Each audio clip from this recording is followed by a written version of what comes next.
Hello and welcome to Faith Matters. This is the programme where we take a spiritual perspective on life across Merseyside and the issues that we face in the area. And our guest today is Nadine Daniel from the Diocese of Liverpool and Liverpool Cathedral and a whole host of other things which we will discuss. You're a former barrister. Yes. Just tell us a bit about what you're up to now. Well, I basically do two main things. For the two cathedrals and the inner city Christian churches, I work for Hope Plus, which is a community outreach that reaches across all faiths. Started life as a food bank, now we do a lot of work with asylum seekers and refugees. So that's the day job, and around that I'm also the Anglican Commissioner on the Archdiocese, and that's where I'm Catholic, Justice and Peace Commission, and I am the Bishop's Advisor on Interfaith Matters for the Anglican Diocese. Well, okay, so you're very busy.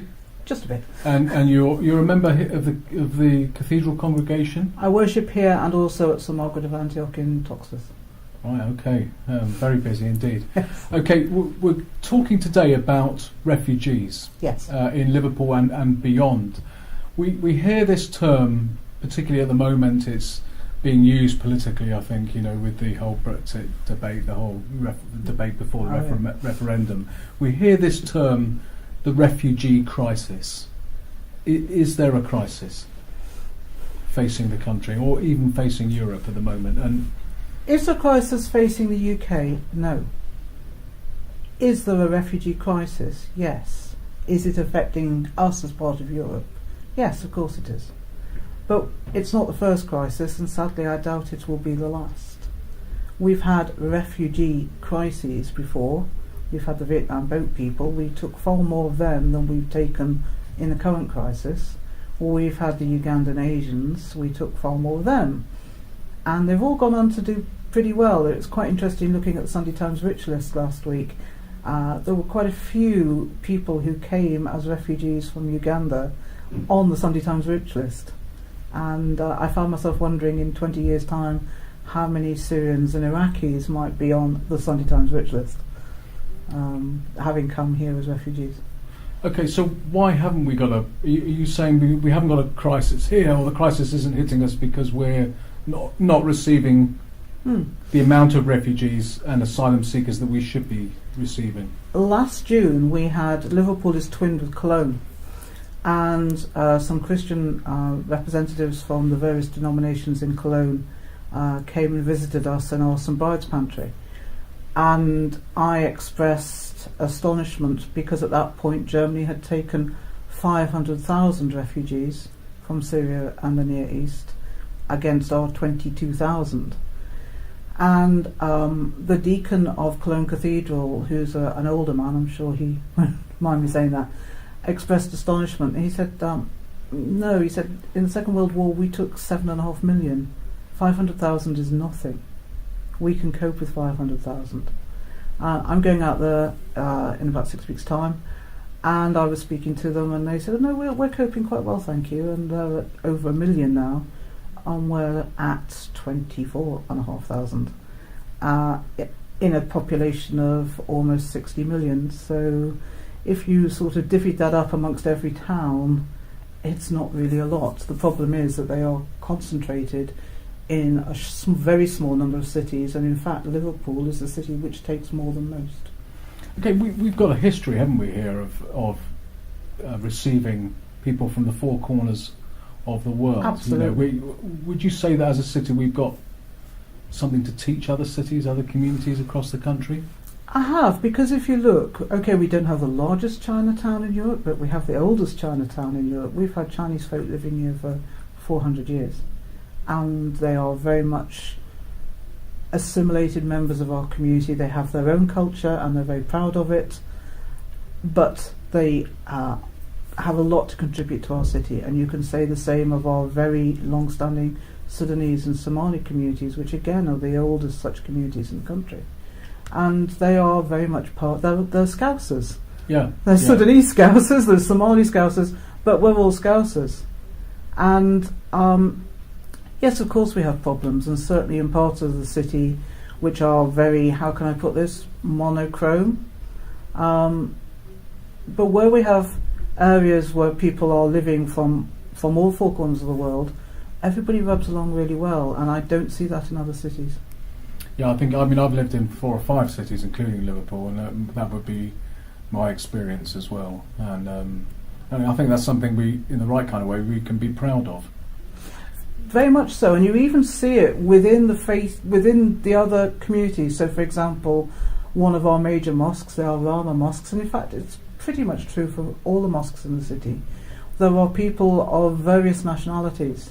Now, in my former life, I used to go through to places like Bradford and Preston, and that wasn't the case. You'd very much have a mosque which was dedicated to people from one continent or one area of a continent. So you'd have an African mosque, you'd have an Indian mosque, you'd have a Pakistani mosque, and that isn't the case here. I think the figures I had from Al Rama a few months ago was that they had people worshipping with them from over 70 different nationalities.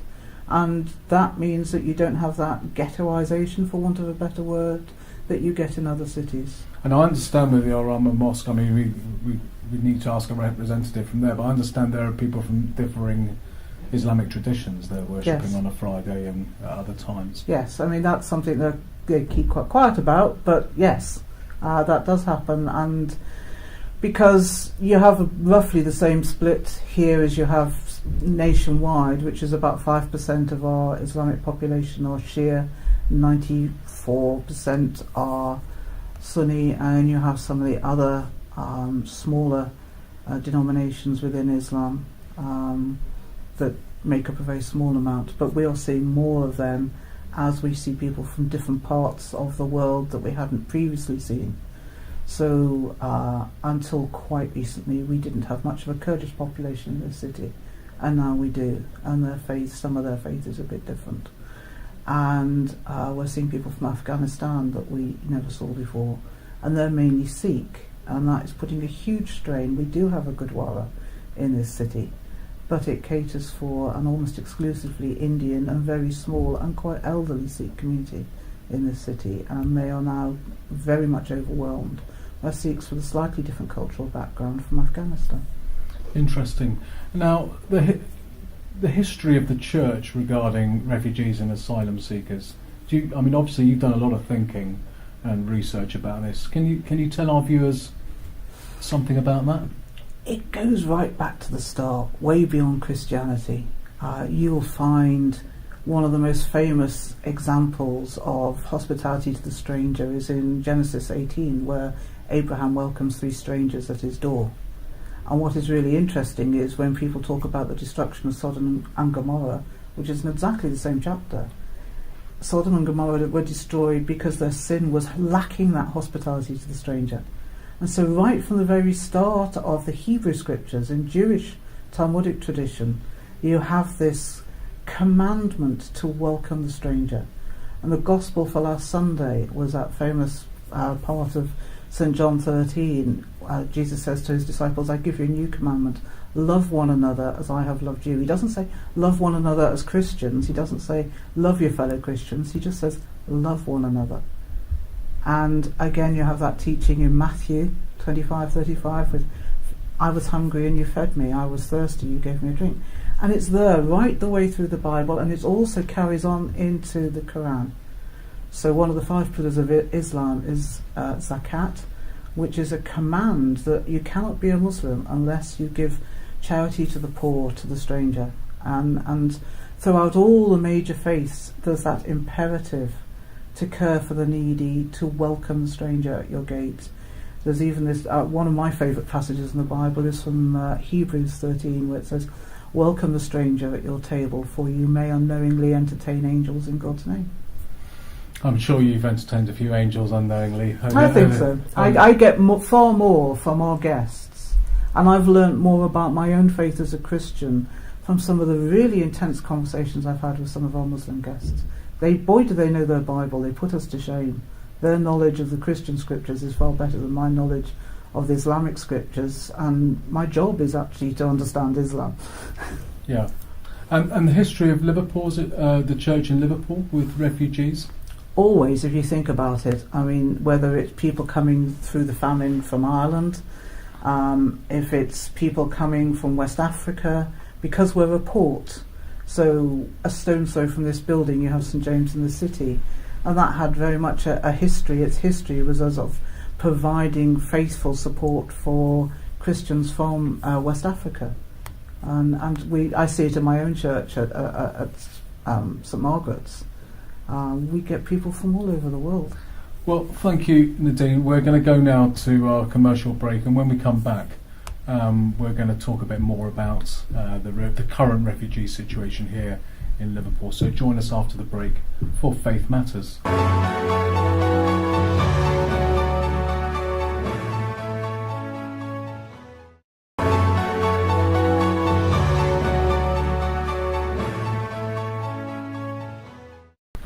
Welcome back to Faith Matters on Bay TV. If you want to get in touch with us, you can email me on faithmatters@baytvliverpool.com. We're interested to know of any suggestions you may have for future programmes. So we're back here with Nadine Daniel from Liverpool Cathedral, from the Hope Food Bank, from St Margaret's and all a host of other places, but possibly one of the experts in the diocese, and certainly one of the people most involved with the care of refugees and the support of refugees. I want to bring us on now to the situation here on the ground in Liverpool. I understand that we've seen a greater number of refugees coming to Liverpool over the last year or two.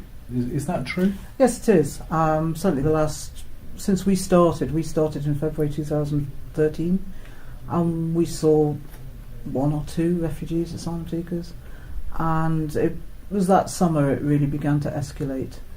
The reason for that is very simple. When people come into this country and claim refugee asylum status, they do so in Croydon, and then they are dispersed by the Home Office. They don't have any say. They don't say, I'd like to come to Liverpool. Many of the people we see have no clue about Liverpool. They've never heard of Liverpool, shocking though that may be. But they are sent here because we have housing available. It's very basic accommodation. But because we have a lot of empty properties in the city, the Home Office contractors, in this case Serco, have access to a lot of empty, cheap property, because you can't, contrary to popular belief, house an asylum seeker in council property or social landlord property. It has to be private accommodation. So when they arrive, just a stone's throw from here, there are 2 initial assessment asylum hostels, and if you're a single person you get a bed. You'll probably have to share 4 to a room, and if you're a family, no matter how big that family is, you get a room. And you are kept there until you are interviewed and screened, and then you are further dispersed out into the city centre and beyond. Until quite recently, that was really areas such as Kensington and down towards Tewbrook and the Lodge Lane, Smithdown Road area, such as the pressure that the government, central government, is saying to local governments, you will have to take. Not, we'd like you to take, you will have to take. And there's been quite a bit of resistance to that in certain areas of Merseyside. I, for example, had a conversation in St Helens with St Helens City Council, Town Council, that I found quite disturbing, because they made it very clear they did not want asylum seekers. They didn't have a tradition of having other people on their doorstep, but they will have to take them. And so we realised then that because asylum seekers were going out into areas which are monocultural, we needed to put a lot of work in on the ground before they actually arrived. And that's worked really well in places. My colleague John Davis from Together Liverpool has done a lot of work in West Lancs in Skelmersdale, so that they basically threw a party for the asylum seekers when they arrived, and they've worked really hard with the local churches there to integrate them into the community in Skelmersdale. And that's worked really well. It's a very good example of how to do it rather than how not to do it. I mean, that's great. We'll come on to that a bit more later. But where are our refugees coming from? Are they the predictable kind of places that we hear about in the news, or is it broader and wider than that? It's much broader and wider. People understand why people come from Syria because they see what's going on in Syria. They don't understand why they're seeing people from Afghanistan, and most of the people we see from Afghanistan are Sikhs or Hindus.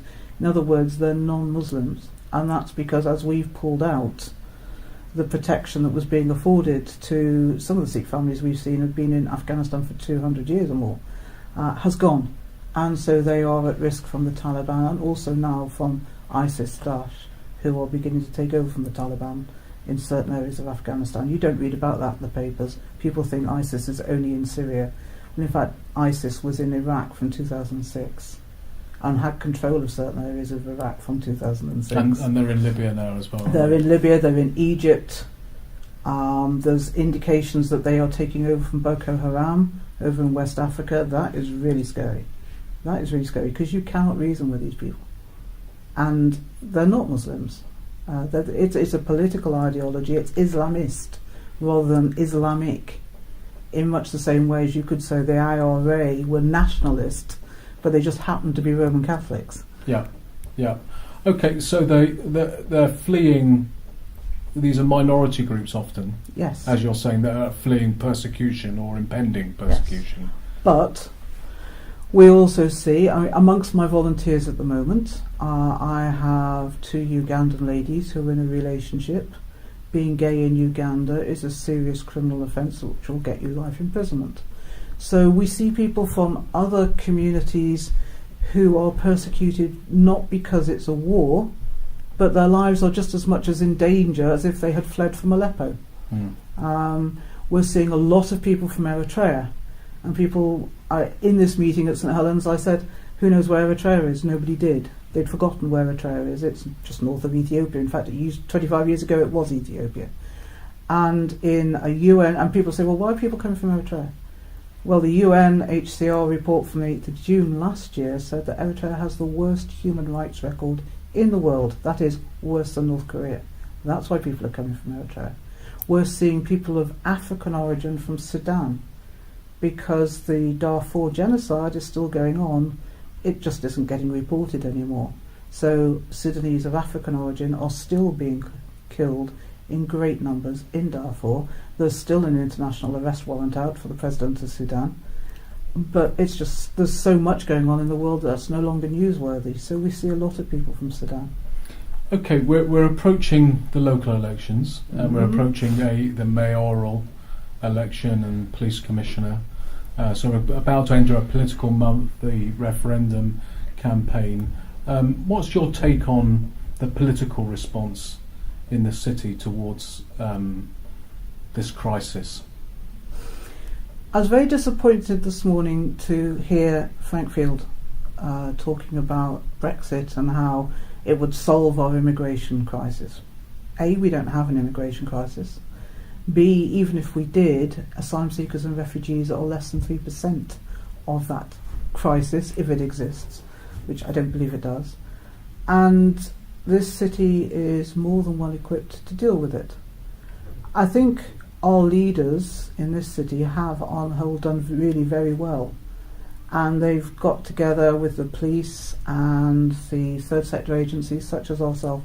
They've actually sat us down and talked about how we can do things better together. Sadly, that is unusual. I do have very real concerns, though, about some of the language and the rhetoric. And I actually think when you talk to politicians face to face, they don't say that.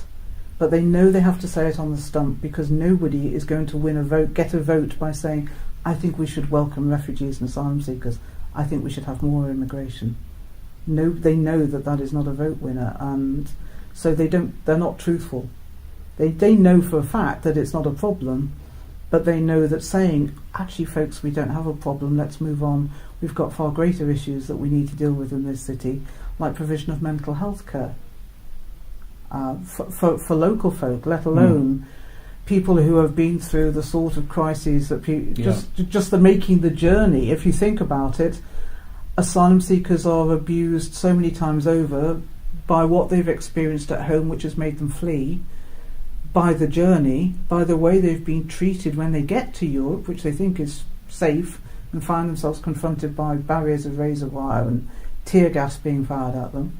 And then when they get here, trying to settle into a culture which is not their own. I was going to say, I mean, when you were speaking earlier about the kind of accommodation, which is, what we can provide, and like you said, the council are doing their best to help that process.